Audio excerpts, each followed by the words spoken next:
Ashanti and Nelly's story didn't begin quietly. It started back in 2003, under the bright lights of the Grammy Awards press conference. A chance meeting turned into a spark, and before long, the two were linked as one of music's hottest pairs. But here's the twist. They never really confirmed their romance publicly. It was almost like an open secret, whispered about but never fully acknowledged. For a decade, they rode the highs and weathered the lows. And then, around 2013, it all came crashing down. Different priorities, allegations of cheating, two people, once so connected, suddenly finding themselves worlds apart. And for nearly 10 years, silence, at least publicly. But here's where things get interesting, because love, especially love with history, doesn't just vanish. Psychologists call it an attachment rupture. The relationship may be over, but the emotional bond doesn't just evaporate. It lingers, tucked away, waiting. Time apart does funny things to memory, too. Once the sting of heartbreak fades, our minds start rewriting the story. The fights, the disappointments, the tears, they blur. What shines instead are the laughs, the intimacy, the late-night conversations that made us feel seen. There's even a name for it, rosy retrospection, that bias where our brains dress the past in a warmer light than it deserves. It's part of why so many exes find their way back to each other, convinced this time will be different. For Ashanti and Nelly, reuniting after almost a decade wasn't just about romance. It was about stepping back into a younger version of themselves. But here's the caution. Nostalgia can be dangerous. If the core issues that broke you once aren't faced head-on, history has a way of repeating itself. And with Nelly, history is complicated. Let's rewind to October 2017. Nelly was on tour with Florida Georgia Line when things took a dark turn. In Washington, a 22-year-old college student, Monique Green, accused him of assaulting her on his tour bus. She claimed he forced himself on her, then threw $100 at her as he pushed her out into a Walmart parking lot. The story made headlines everywhere. Nelly, who at the time was in a long-term relationship with model Chantel Jackson, admitted he'd cheated that night, but insisted it was consensual. He even said Monique got upset because she thought he was seeing one of his dancers. Police released him within hours, and no criminal charges were filed after Monique declined to cooperate. But then she filed a civil suit. That's when more voices came forward. Two women in England alleging similar misconduct in 2016 and 2017. While the lawsuit with Monique was eventually settled in 2018, confidentially, with Nelly's team claiming no money changed hands, the pattern of accusations couldn't be ignored. Now, here's the bigger question. What does this mean for Ashanti? Because when you step back and connect the dots, a pattern emerges. Multiple allegations, admitted infidelity, a tendency to downplay or deflect responsibility. And all of this happened while he was still in a committed relationship with Chantel. So when Ashanti walked back into Nelly's arms, she wasn't just reconciling with an old flame. She was stepping into a story with chapters already written in controversy, betrayal, and unresolved questions. And that leaves us with one lingering thought. Is this love truly redemption, or a dangerous rerun of the past? Instead of doing the hard work to rebuild the trust he'd already broken, Nelly chose the easy way out. He walked away. There was no sign that he had confronted his mistakes or made the effort to change. Psychologists might call this an avoidant attachment style, where real intimacy feels threatening. So when conflict shows up, withdrawal feels safer than accountability.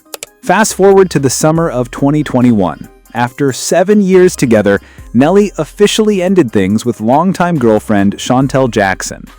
That breakup set the stage for something nobody could have predicted. Just a few months later, in September, Fat Joe hosted his legendary Versus battle against Ja Rule. To hype up the event, he brought Ashanti on stage to perform some of their classic hits. What Ashanti didn't know? Fat Joe had also invited Nelly. Picture it, the crowd's electric, the nostalgia's running high, and suddenly Nelly decides this is his big moment. Toward the end of the event, he literally rushes across the stage, almost tripping over himself just to get close to Ashanti. For him, it was a bold move. For her, awkward doesn't even begin to cover it. Ashanti later admitted on the Angie Martinez show that this was the very first time she had seen or spoken to Nelly in nearly 6 years, and at that point she wasn't checking for him at all. She told Angie she was in a new relationship, and honestly, she sounded genuinely happy. But then came 2022, and with it, one of the messiest headlines of Nelly's career. On February 8th, Nelly accidentally posted a private, intimate video of himself receiving oral sex directly to his Instagram story. Millions of followers, one slip of the thumb, and suddenly the whole internet was talking. The video was deleted within minutes, but the damage was already done.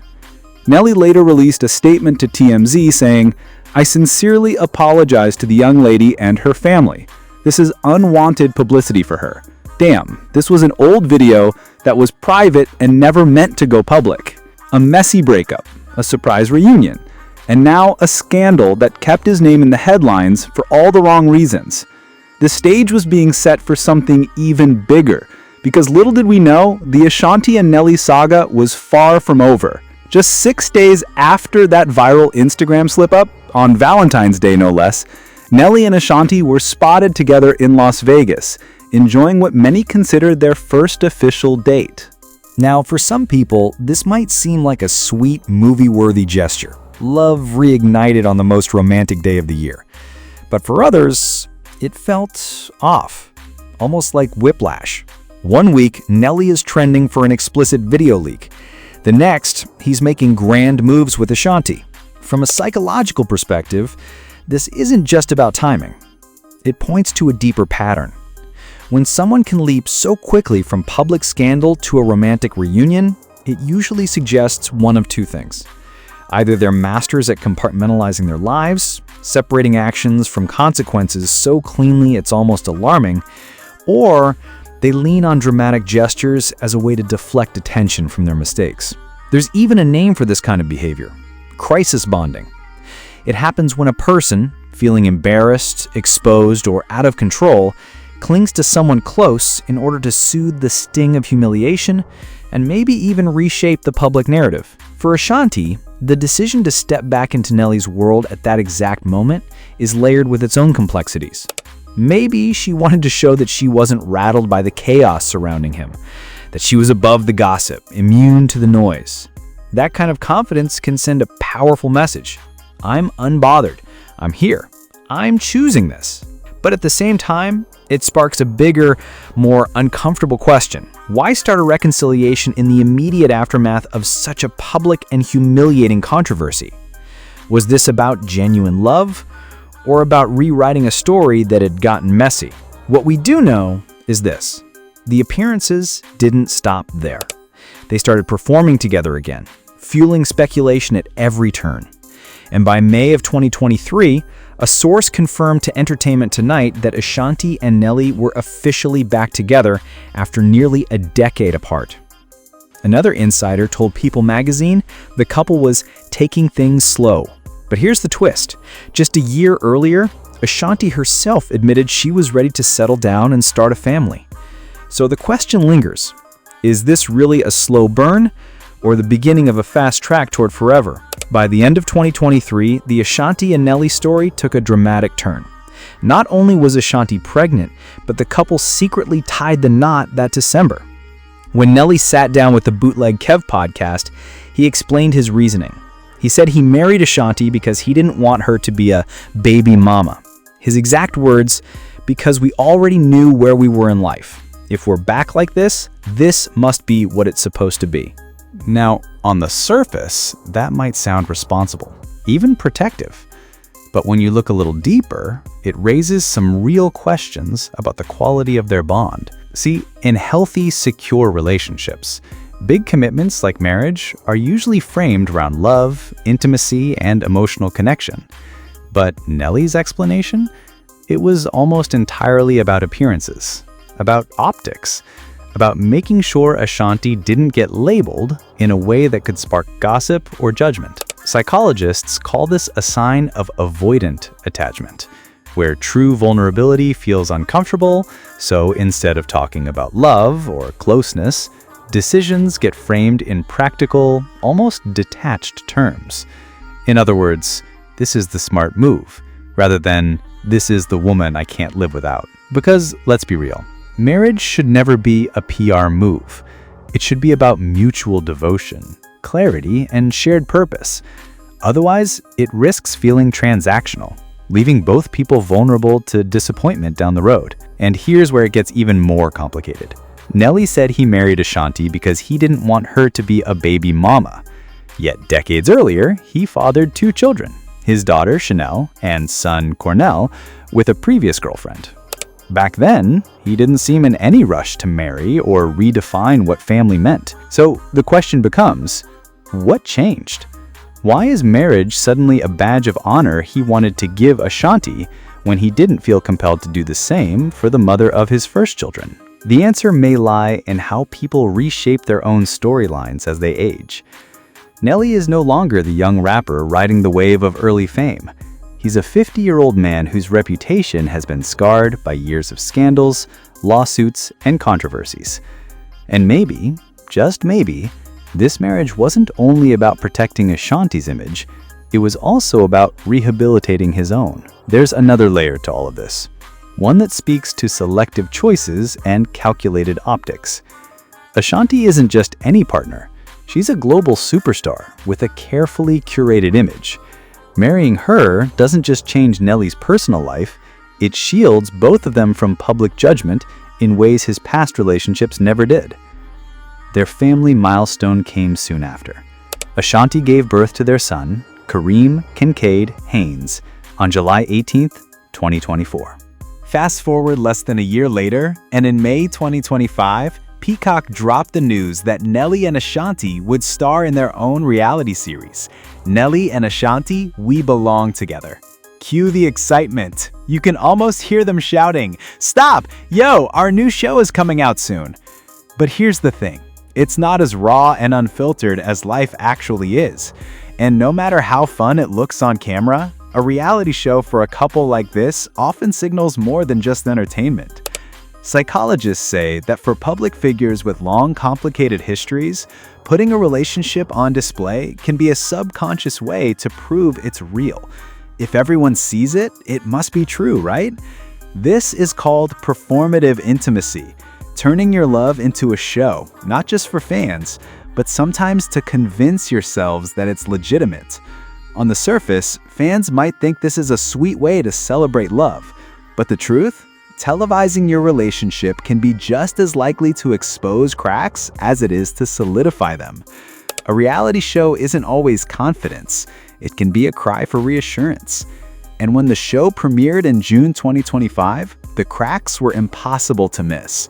One storyline documented Nelly wrestling with the decision to perform at Donald Trump's 2025 inauguration. Viewers noticed almost immediately. His focus was squarely on his own ambition, the historic moment, and the spotlight, while Ashanti's concerns and those of her mother seemed secondary. Ashanti, as always, played the supportive wife, but her body language said something different. Tension lingered in the background as Nelly made the call to involve Big Head for the performance. Ashanti's voice cracked with emotion. "This is very emotional for me. My dad was heavy into civil rights. He marched on Washington."